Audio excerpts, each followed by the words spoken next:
सिन्दूरारुणविग्रहां त्रिनयनां माणिक्यमौलिस्फुरत् तारानायकशेखरां स्मितमुखीम् आपीनवक्षोरुहां पाणिभ्यमलिपूर्णरत्नचषकम् रक्तोत्पलं बिभ्रतिं सौम्यां रत्नघटस्थरक्तचरणां ध्यायेत् परामम्बिकाम्। जय माँ ललिताम्बिका।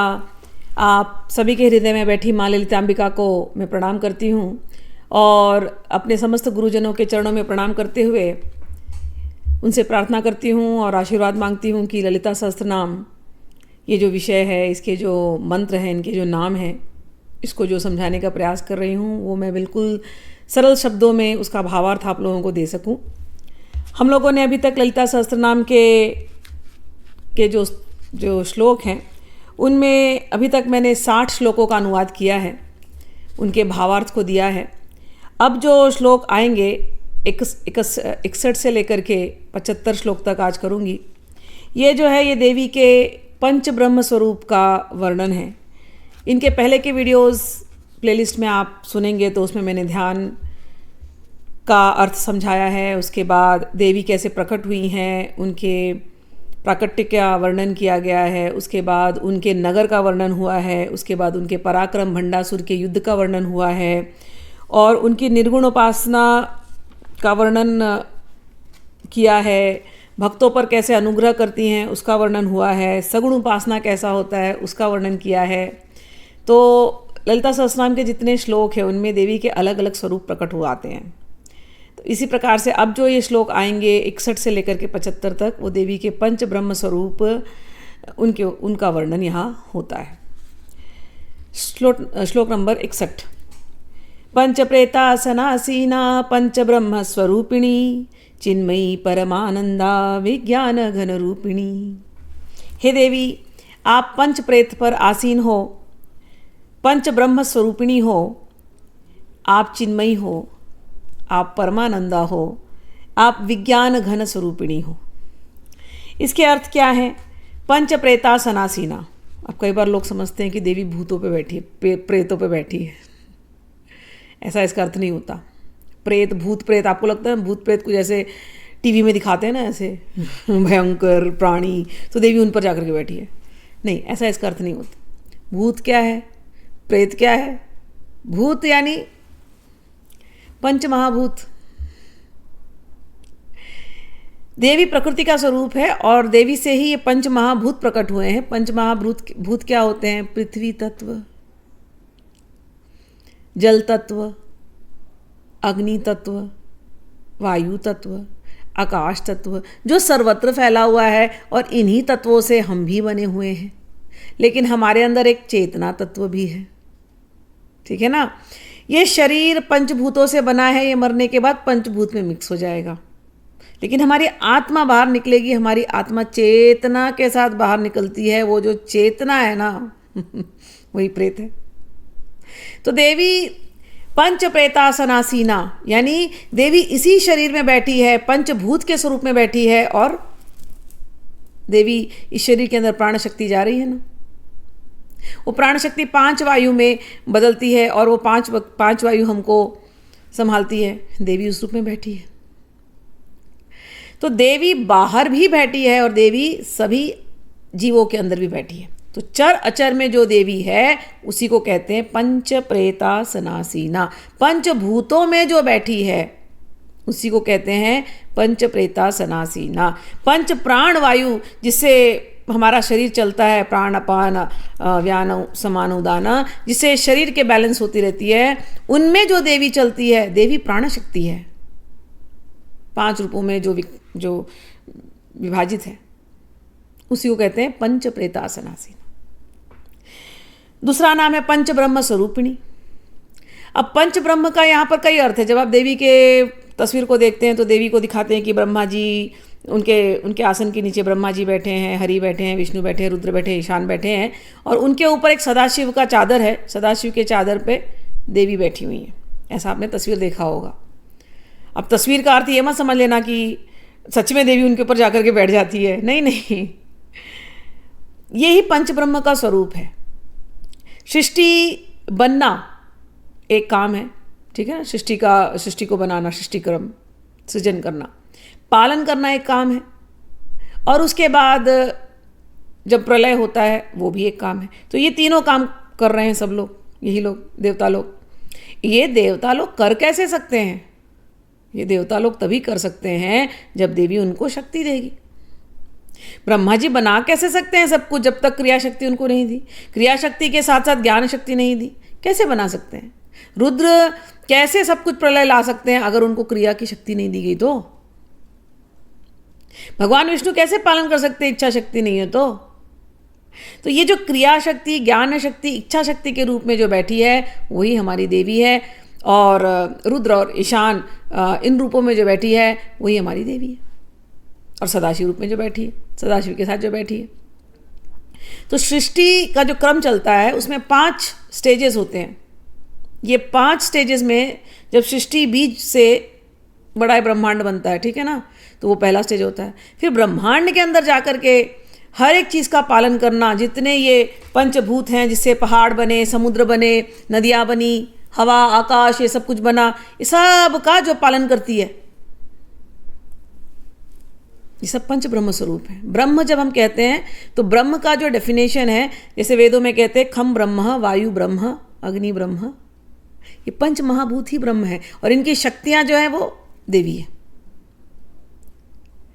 तो सृष्टि को बनाना, सृष्टि का पालन करना, सृष्टि का संहार होना, उसके बाद ये पूरी सृष्टि जब पंचभूतों में आकर के फिर एक बीज रूप में वापस चली जाती है, उसको कहते हैं तिरोधान। बीज रूप में सृष्टि को देवी अपने पास रखती है। फिर जब वापस से पुनः सृष्टि शुरू होती है, देवी फिर अनुग्रह करती है, तो फिर से पुनः सृष्टि शुरू होती है। तो 5 स्टेज होते हैं। पहले बीज रूप से सृष्टि बनती है, सब चराचर के जीव लोग आते हैं, फिर एक प्रलय होता है, सब लोग अंदर चले जाते हैं, और फिर वो बीज रूप में रहते कई दिन, फिर से सृष्टि शुरू होती है। तो ये जो सृष्टि का सृजन, पालन, उसके बाद संहार, उसके बाद तिरोधान, उसके बाद पुनः अनुग्रह, ये 5 स्थिति में प्रकृति तो है ही, लेकिन प्रकृति का काम पुरुष के साथ होता है। पुरुष प्रकृति के बिना कुछ नहीं है। ये जो पुरुष हुए यही पंच ब्रह्म है। ब्रह्म कभी मरता नहीं। ब्रह्म का एक ही डेफिनेशन है, अक्षर, वो हमेशा रहता है। तो ये सृष्टि दिखाई देती है, सब प्रलय हो गया, प्रलय होने के बाद भी ब्रह्म रहने वाला, वो ब्रह्म का नाम है सदाशिव। तो शिव के ही अलग अलग रूप हैं।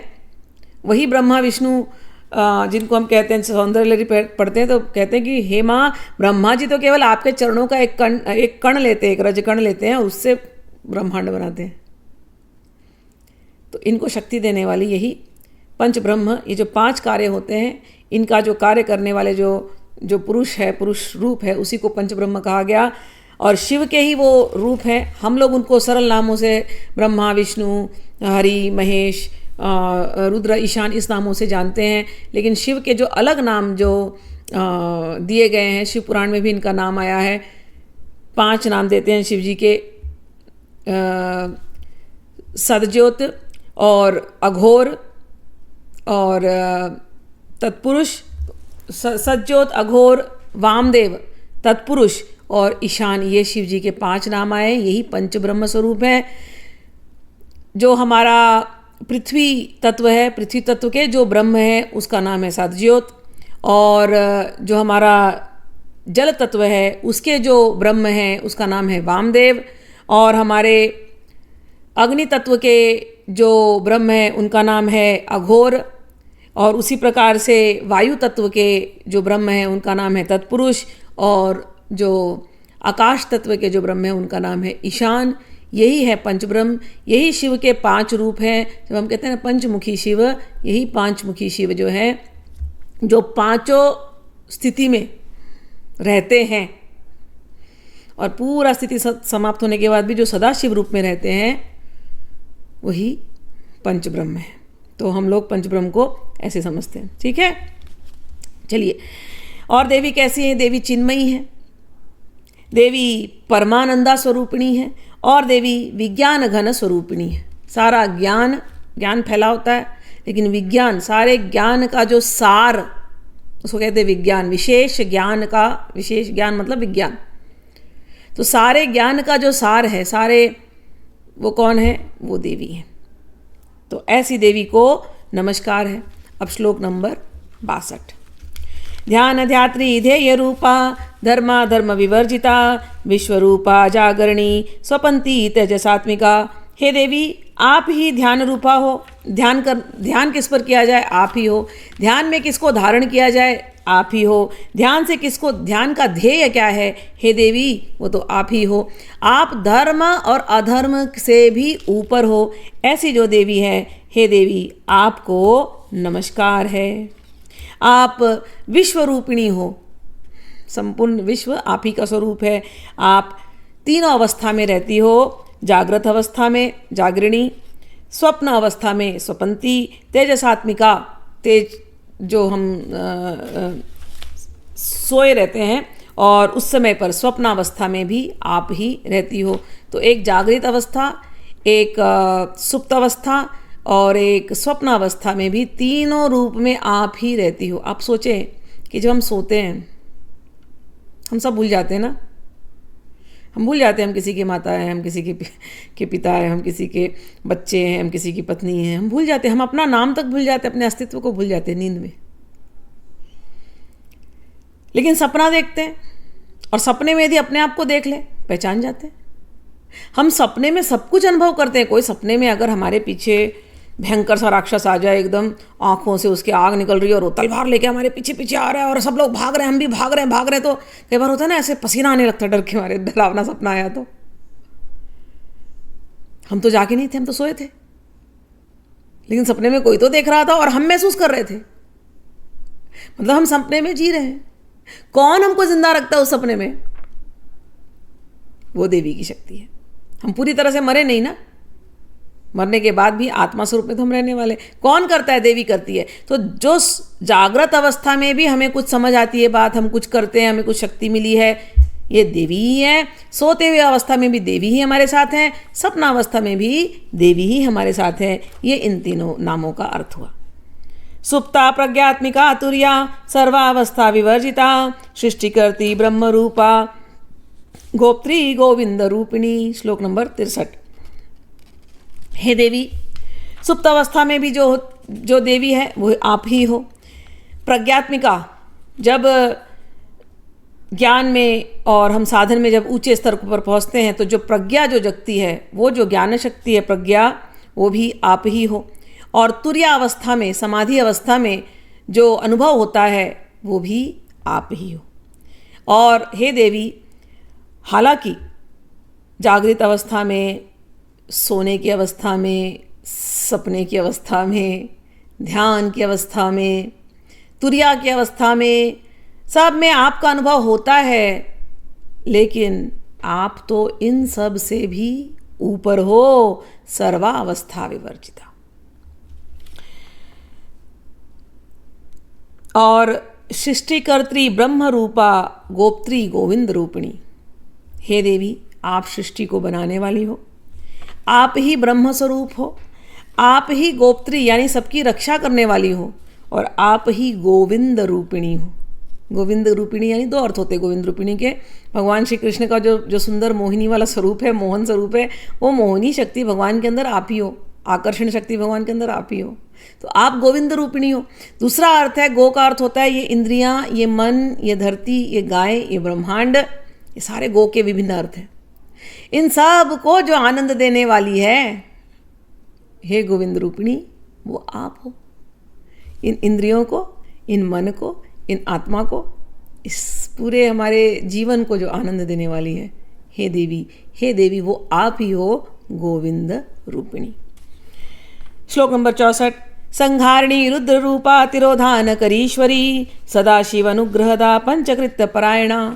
अब इसमें जो मैंने पंचब्रह्म कहा था, 5 जो कार्य होते हैं स्थिति के, तो संहारिणी रुद्र रूपा, पहले कहा कि सृष्टि बनाने वाली आप हो, उसकी पालन करने वाली आप हो, अब कह और उसकी रक्षा करने वाली आप हो, सबको आनंद देने वाली आप हो। अब कहते हैं जब सृष्टि का प्रलय होता है, संहार करने वाली भी आप ही हो। उस समय पर रुद्र की शक्ति बन करके आप ही हो। संहारिणी रुद्र रूपा तिरोधान करीश्वरी। जब सब कुछ समाप्त हो जाता है प्रलय में, सबको तिरोधान करके सभी पंचभूतों को, सभी आत्माओं को, सबको एक बीज स्वरूप में आप अपने अंदर समा लेती हो। कुछ नहीं रहता, केवल ब्रह्म रह जाता है ना।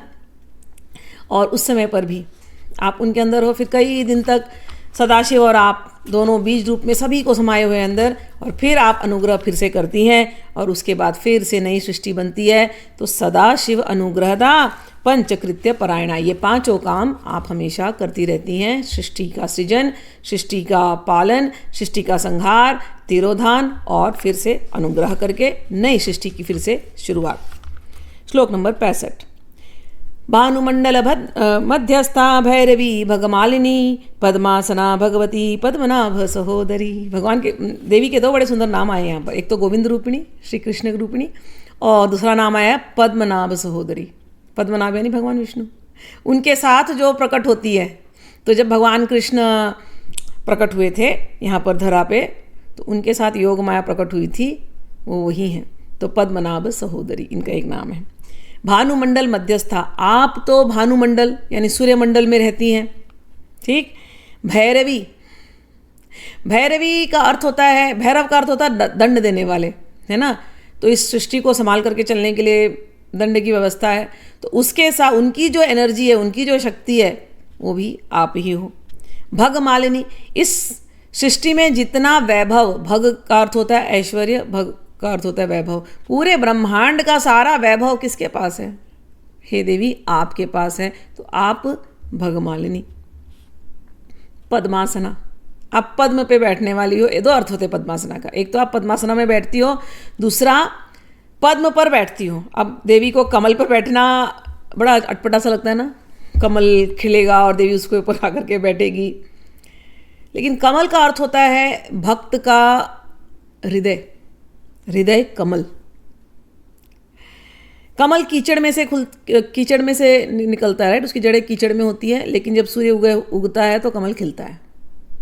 ऐसे ही जो भक्त हम इस संसार रूपी कीचड़ में हैं, लेकिन जैसे ही हम देवी को देखते हैं, देवी भानुमंडल में है ना, कहा ना अभी भानुमंडल मध्यस्था, वहाँ से शुरू किया। तो देवी तो सूर्य में है, अरुणारुण रंग है उनका। जब हम देवी का ऐसा ध्यान करते हैं, सूर्य में बैठी हमारी देवी का हम ध्यान करते हैं, तो हमारे हृदय रूपी प्रेम का कमल खिलता है। जब हृदय रूपी प्रेम का कमल खिलता है तो देवी उस पर आकर के बैठ जाती है। या मन रूपी प्रेम का कमल खिलता है तो देवी उस सुमन पर आकर के बैठ जाती हैं। तो पद्म का अर्थ यही है, वो सुंदर भक्त जिसका हृदय, जिसका मन सब देवी के ध्यान में ओतप्रोत है। भले उसकी जड़ें संसार में, कर रहा है बड़ा काम संसार के, लेकिन काम हो रहे हैं बस, लेकिन उसका हृदय और उसका मन माता से दूर नहीं है। तो ऐसा किसी का हृदय और मन होता है, उसको कहते हैं पद्मासना। पद्म उसका हृदय और मन, हृदय कमल पर जो आकर के बैठी वो है पद्मासना, वो ही भगवती है। और वो पद्मनाभ सहोदरी यानी कि विष्णु जी की बहन है। श्लोक नंबर 66। उन्मेष निमिषोत्पन्न विपन्न भुवनावली सहस्रशीर्ष वदना सहस्राक्षी सहस्रपात। कह रहे हैं इसके अंदर कि हे देवी, आप तो केवल आँख खोलती हैं। उन्मेष निमिषोत्पन्न, केवल आँख खोलने मात्र से आपके कितने सारे ब्रह्मांड बन जाते हैं, और आँख बंद कर देती हैं, पलक झपकते, जिसको हम कहते हैं ना, आँख खोला ब्रह्मांड बन गए, आँख बंद किया सारे ब्रह्मांड अंदर चले गए। तो आपके पलक झपकने मात्र से कितने ब्रह्मांड बनते हैं और खत्म हो जाते हैं। आपके तो सहस्र शीर्ष वदना, आपके हजारों हजारों मुख हैं, हजारों हजारों नेत्र हैं, हजारों हजारों पैर हैं आपके। यानी कि हर रूप में जो भी जीव आपको दिखाई देता है, कभी वृक्ष दिख रहा है, पक्षी दिख रहा है, कीट दिख रहे हैं, पतंगे दिख रहे हैं, जानवर दिख रहे हैं, मनुष्य दिख रहे हैं, देवता दिख रहे हैं, हर रूप में देवी आप ही हो, आप ही हो, आप ही हो। आपके हजारों नेत्र, हजारों मुख, हजारों पैर।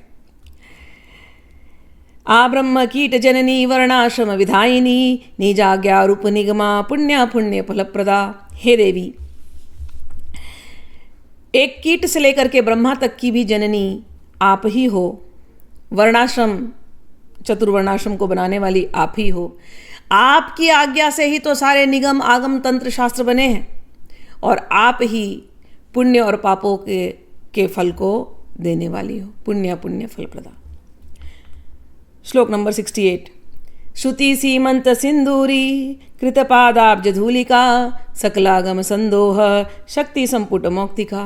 हे देवी, ये वेदों की जो श्रुतियाँ हैं, जो ज्ञान चलता है वेद का ना, श्रुति स्मृति से चलता है। हम सुनते हैं, सुन करके फिर वो ज्ञान जितना हमारे मेमोरी में रहता है उसको स्मृति कहते हैं। तो श्रुति और स्मृति से जो ज्ञान चलता है, ये श्रुतियाँ क्या करती हैं? ये श्रुतियाँ आकर के आपके चरणों में नतमस्तक होती हैं, और जब नतमस्तक होती तो इन श्रुतियों के सर में सिंदूर लगा होता है, वो आपके चरणों में गिर जाता है। वो श्रुतियाँ, सिंदूर यानी वो उनका प्रेम, उनका अनुराग, वो सिंदूर बन करके आपके चरणों में गिरता है। एक अर्थ यह आता है, दूसरा है कि आपके चरण इतने लाल हैं, चरणों पे ऐसी आलता लगी है कि जब भी ये झुकती हैं तो आपके चरणों की आलता इनके सर पर लग जाती है। इसीलिए ये सब कुछ बता पाती हैं श्रुतियाँ आपकी कृपा से। चलिए दूसरा, श्रुति सीमंत 68 ही अभी। श्रुति सीमंत सिंदूरी कृतपादाब्ज धूलिका सकलागम संदोह शुक्ति संपुट मौक्तिका। जो सारे आगम है, उसका जो कुछ भी ज्ञान है, समझ लेना कि वो आगम समझो कि एक पेटी के जैसी है, ठीक है। उस पेटी के अंदर एक मुक्ता है। एक मुक्ता यानी सबसे प्रेशियस जो मोती है। तो वो सारे आगम ये एक पेटी के जैसे हैं, एक तिजोरी के जैसे हैं, और उस तिजोरी के अंदर जो मूल्यवान जो मुक्ता है, जो सबसे मूल्यवान जो रत्न है, हे देवी, वो तो आप हो। तो ये सारे आगम जो कुछ भी बता रहे हैं, वो मूल्यवान रत्न वो आपकी प्रशंसा कर रहे हैं। बने कैसे? आपकी आज्ञा से। चलिए, तो ये हुआ 68। अब हम 69 पे चलते हैं। पुरुषार्थ प्रदा पूर्णा भोगिनी भुवनेश्वरी अंबिका नादिनिधिना हरि ब्रह्मेंद्र सेविता। आप पुरुषार्थ देने वाली हैं, पूर्णा, आप पूर्ण हैं, और भोगिनी भुवनेश्वरी, आप भोगिनी, सारा भोग आप ही के पास है, और उसको आप एंजॉय करती हैं, उसके साथ आप आनंद लेती हैं। तो आप भोग लेने वाली हैं, आप भुवनेश्वरी हैं। तीनों भुवनों की जो मालकिन, जो ईश्वरी है, वो आप हैं। अंबिका नादिनिधिना हरि ब्रह्मेंद्र सेविता। आप ही अंबिका हैं, आप अनादि हैं, आपका निधन नहीं होता। प्रलय हो जाए, सब हो जाए, लेकिन आप तो वैसी की वैसी रहती हैं। तो आप अनादि हैं, निधना हैं, और हरि ब्रह्मेंद्र सेविता, हरि ब्रह्मा इंद्र आपकी हमेशा सेवा करते रहते हैं। श्लोक नंबर 70। नारायणी नादरूपा नाम रूप विवर्जिता ह्रींकारी रिंग माता हृदया हेयोपादेय वर्जिता। हे देवी, आप नारायणी हैं। फिर से विष्णु जी का नाम आ गया यहाँ पर, नारायण की शक्ति, ठीक।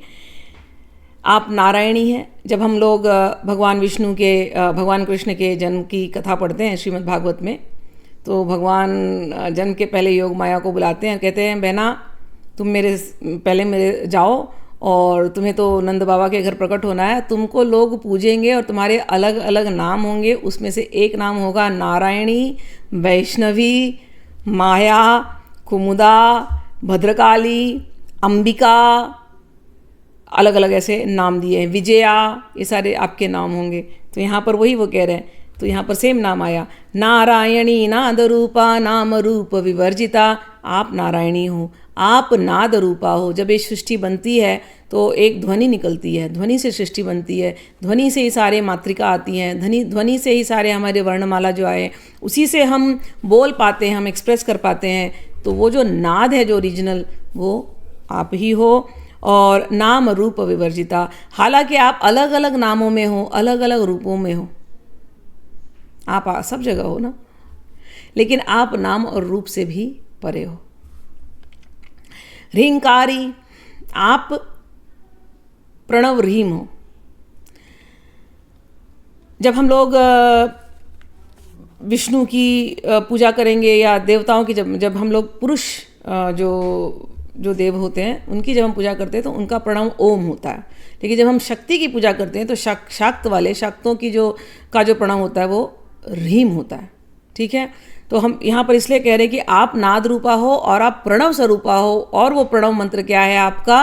ह्रीम। तो आप ह्रींकारी ह्रींमती हृदया हेयोपादेय वर्जिता, ये जो ह्रीम मंत्र है ये भुवनेश्वरी का मंत्र है। और ये जो ह्रीम मंत्र क्या दर्शाता है? ये सृष्टि बनना से वही कार्य बताते हैं जो पंचकृत्य कहा ना, कि सृष्टि का बनना, सृष्टि का पालन करना और उसका संहार करना, ये सारा इस एक प्रणव से शुरू होता है जिसको हम कहते हैं ह्रीम। और ह्रीमतीय का अर्थ होता है आप बहुत मॉडेस्ट हो, यानी बहुत मॉडेस्ट का अर्थ होता है बहुत अच्छी हो, बड़ी सभ्य जैसी नज़र आती हो, ऐसे। तो बड़े शांत स्वभाव की हो, आप ऐसी हो, आप ह्रीमती हो। और हृदयाय, आप हृदय में रहने वाली हो, इसलिए सबके हृदय को आनंद देने वाली हो। तो आपको जब देवी को ढूंढना है तो कहाँ ढूंढने जाओगे? बाहर नहीं ढूंढने जाओ। मैं हमेशा कहती हूँ अपने हृदय से जुड़ो, कहीं नहीं ढूंढना है उसको। मुँह को कहाँ ढूंढे रे बंदे, मैं तो तेरे पास हूँ। सबसे सबसे सबसे सबसे क्लोजेस्ट वही है। आप पहुंच इसलिए नहीं पाते हो कि आपका मन संसार में भाग रहा है। रोज प्रैक्टिस करो, संसार से मन को काटो कुछ देर के लिए, और कभी कभी छुट्टी लेकर के बाहर जाया करो 2-3 दिन, सबसे कट ऑफ करके केवल अपने हृदय से जुड़ो। और हृदय से जुड़ करके जब एक क्षण ऐसा आएगा जब तुम उनको हृदय में महसूस करोगे, एक एक रोम रोम आपका उनको महसूस करेगा। वो आनंद ऐसा है डुबा देने वाला, बच नहीं पाओगे उस आनंद से। तो ढूंढना है उनको, तो उनका एक नाम है हृदया, हृदय में जो निवास करती है। ठीक, हेयोपादेय वर्जिता, वो जो उसको कुछ चाहिए नहीं और उसको कुछ दिया तो उससे वो नकारती नहीं। ऐसे हेयोपादेय वर्जिता। और कहते हैं 71 श्लोक, राजराजार्चिता राज्ञी रम्या राजीवलोचना रंजनी रमणी रस्या रणत किंकणी मेखला। राजराजार्चिता, जिसकी अर्चना सारे राजा और राजाओं के राजा भी करते हैं, ऐसी देवी राजराजार्चिता राज्ञी, तुम तो महारानी हो। रम्या, तुम खेलने वाली हो, तुम बड़ी प्यारी सी हो। राजीव लोचना, तुम्हारे नेत्र कमल के जैसे हैं। रंजनी, सबको मनोरंजन करने वाली, आनंद देने वाली। रमणी यानी सबसे सुंदर जो है, जिसमें मन जाकर के रमण करे। संसार की जो सबसे सुंदर माँ या संसार की सबसे सुंदर स्त्री, जिसको देखने के बाद फिर मन कहीं और नहीं जाता, टिक जाता है, तो वो उसको कहते हैं रमणी। तो तुम रमणी हो। रस्या रणत किंकणी मेखला, तुम रस्या, रस, सारे रस जो हैं वो तुम्हारे अंदर ही हैं। जीवन के सारे रस हम लेते हैं वो तुम्हारे अंदर ही हैं। रणत किंकणी मेखला, तुमने एक करधनी पहन करके रखी हुई है और बड़ी सुंदर सी वो करधनी है। तुम जब चलती हो तो उस करधनी के अंदर छोटी छोटी घंटियाँ हैं, वो आवाज़ करती हैं। सबके मन को आकर्षित करती हैं इसी प्रकार से। 72 रमा राकेन्दुवदना रति रूपा रति प्रिया रक्षा करी राक्षस घनी रामा रमण लंपटा। तुम रमा हो, रमा यानी लक्ष्मी जी हो, लक्ष्मी जी का तुम स्वरूप हो। रमा राकेन्दुवदना, तुम्हारा जो चेहरा है वो पूर्णिमा के चांद के जैसा। रमा राकेन्दुवदना रति रूपा, तुम रति रूप हो। और रति प्रिया, तुम रति की प्रिय हो। रक्षा करी राक्षस घनी रामा रमण लंपटा, तुम रक्षा करने वाली हो। तुम राक्षस अग्नि यानी राक्षसों को मारने वाली हो। रामा, तुम स्त्री के जितने सुंदर सुंदर गुण हैं वो सब कुछ तुम्हारे अंदर ही हैं। और रामा रमण लंपटा, तुम्हें खेलना बहुत अच्छा लगता है। तुम्हारा मन खेल से कभी भरता ही नहीं है, तुम हमेशा खेलती रहती हो। खेल में तुम कितने ब्रह्मांड बनाती हो। रामा रमण लंपटा। ठीक, तो तुम रमण लंपटा हो, तुम्हें खेलना बहुत अच्छा लगता है। श्री कृष्ण का एक नाम है राधा रमण। तो वो राधा रानी में रहते हैं श्री कृष्ण ना, उनका मन राधा रानी में ही रमण करता रहता है। तो राधा रानी क्या दिन रात वो नित्य रास लगाए रहते हैं। ठीक, हमारी देवी भी ऐसी रमण, उनको नित्य रास करना है, नित्य खेलना है, अपने कामेश्वर के हाथ वो खेलती रहती हैं। काम्या काम कला रूपा कदम्ब कुसुम प्रिया कल्याणी जगती कंदा करुणा रस सागरा। काम्या, तुम जीवन में जो लोगों को कामनाएं हैं, कामनाओं का भी कामना, सबसे बड़ी कामना क्या हो जहां जाकर के फिर कोई कामना ना बचे, वो कामना तुम। तो तुम काम्या। काम्या काम कला रूपा, काम कला वो तुम ही हो। ये जो संसार है ये, इसको ही हम काम कला कहते हैं। आप जहाँ भी देखो वहाँ का कुछ ना कुछ पैदा हो रहा है। हम इस पूरे संसार को माँ का गर्भ कहते हैं। ठीक है, आप पृथ्वी में देखो कहीं ना कहीं घास पैदा हो रही है, कोई पेड़ पैदा हो रहे हैं, कहीं बीज अंकुरित हो रहा है, कहीं जीव पैदा हो रहे हैं। हर पल इस पृथ्वी रूपी गर्भ से कुछ ना कुछ निकल ही रहा है। इसीलिए ये पृथ्वी रूपी गर्भ से ये जो खेल नए नए हो रहे हैं रोज, उसी को कहते हैं काम कला। ये कामेश्वर कामेश्वरी का प्रेम है, प्रेम का विस्तार है, और प्रेम का विस्तार ही ये ब्रह्मांड है। उसी प्रेम के विस्तार में हम सब जीव प्रकट होते हैं, और उन्हीं का प्रेम है कि वो हमारा संहार करती हैं और पुनः अपने पास हमें बुला लेती हैं। तो ये जो कुछ भी आप देखते हो संसार में, सारी सृष्टि ये काम कला ही है। आगे, काम्या काम कला रूपा कदम्ब कुसुम प्रिया कल्याणी जगती कंदा करुणा रस सागरा। आपको कदम्ब के कुसुम बहुत अच्छे कदम्ब के फूल बहुत अच्छे लगते हैं। आप कल्याणी हो, जगत का कल्याण करने वाली हो। जगती कंदा, इस जगत का मूल जड़ आप ही हो। और आप करुणा रस सागरा, करुणा रस की सागर हो। 74, कलावती कलालापा कांता कादम्बरी प्रिया वरदा वामनयना वारुणी मध्यविवला। आप कलावती हो, सारी कलाएं आप ही के अंदर हैं। ठीक, 64 कला हम कहते हैं, 64 कला से भी ऊपर कलाएं होती हैं। सारी कला आप ही के अंदर है। और कलालापा, जो संगीत की जो कला है, जिसमें तरह तरह के आलाप लिए जाते हैं, उन आलाप से ऐसे ऐसे संगीत है कि उन आलाप से हम भगवान को पा लेते हैं। तो वो जो संगीत का जो आलाप है, कलालाप, वो आप ही हो। तानसेन के बारे में कहा जाता था कि तानसेन गाते थे तो दिया जल जाता था, है ना, बारिश आ जाती थी। राग मल्हार छेड़ा तो बारिश आ गई। तो कैसे, ये कैसे होता है? उस राग में कुछ पावर है तभी तो हो रहा है। तो वो जो आलाप में जो शक्ति है, वो हे देवी तुम ही हो, कलालापा। ठीक है, और कलावती कलालापा कांता कादम्बरी प्रिया। आप कांता हो, मतलब सबसे, जिसको सबसे ज़्यादा चाहा जाता है, प्रियतमा, वो आप हो। कादम्बरी प्रिया, आपको कादम्बरी बहुत पसंद है।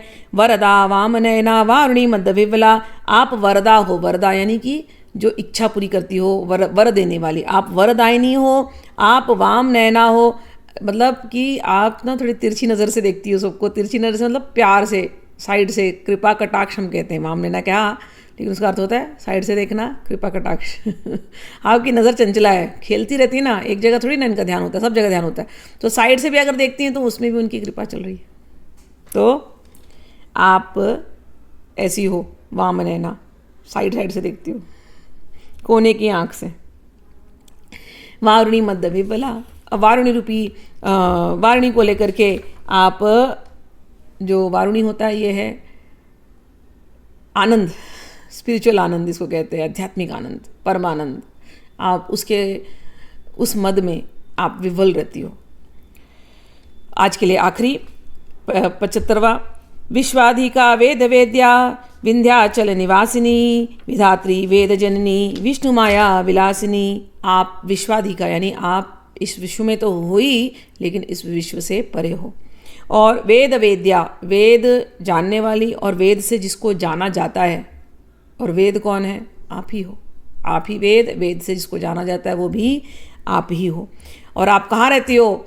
विंध्याचल निवासिनी। यहाँ पर दे दिया एड्रेस, एक एड्रेस दिया हृदय के अंदर, ठीक है। ये तो हम घर में बैठे बैठे जा सकते हैं। और अगर हमको सच्ची में जाकर के दिल कर रहा है कि नहीं हमको मंदिर ही जाना है, इनका मंदिर में ही दर्शन करना है, तो चलो विंध्याचल, जाओ विंध्याचल में। विंध्याचल निवासिनी, विंध्यवासिनी, उनके दर्शन करके आओ। वही देवी हैं, वही नाम यहाँ ललिता सहस्त्रनाम में दिया गया, ठीक। और कह रहे हैं कि आप विधात्री, आप ही हो जिसने ये सृष्टि बनाया, और इसको धात्री, इसको धारण करने वाली भी आप हो। आप सोच सकते हो इतना बड़ा ये पृथ्वी का गोला, ये ऐसी आकाश में रहता है। एक बॉल आप फेंको तो नीचे गिर जाता है ना बॉल।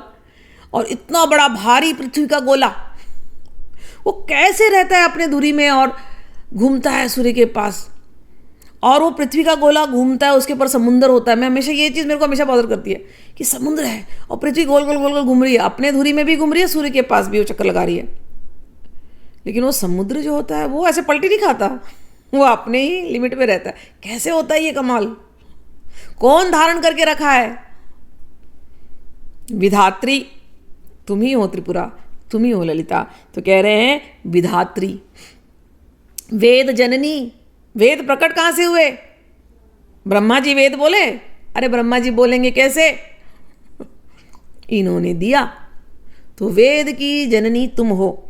और विष्णु माया विलासिनी, विष्णु जी को जब मन करता है तो नारायण बन जाते हैं। नारायण के बन करके उनके अंदर से कमल खिलता है, और कमल खिलता है, फिर ब्रह्मा जी आते हैं, फिर ब्रह्मा जी वेद बोलते हैं, फिर ब्रह्मा जी पूरी सृष्टि बनाते हैं। लगता है नारायण करते हैं, लेकिन उनकी ये माया का विलास करने वाली कौन है?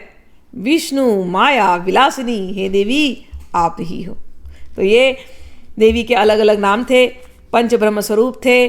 और इन पंच ब्रह्मों में देवी के जो जो उन्होंने कार्य किए हैं उसका वर्णन आया है। और जगह जगह पे इनको विष्णु माया विलासिनी, गोविंद रूपिणी, पद्मनाभ सहोदरी, दोनों भाई बहन को साथ में दिखाया है। तो हम लोग जब दर्शन करें तो ऐसा ही करें। विंध्याचल निवासिनी कहा गया, ये विंध्याचल निवासिनी वो वही योग माया है जो भगवान कृष्ण के साथ प्रकट हुई हैं। तो ऐसी माँ ललिता को हम प्रणाम करते हैं। और आगे के श्लोक, आगे के वीडियोज़ में आप लोगों का हृदय ललितामयी हो, ऐसी अपने गुरुजनों से प्रार्थना करती हूँ। अब हम लोग मिलेंगे अगले वीडियो में। जय माँ, जय ललितांबिका।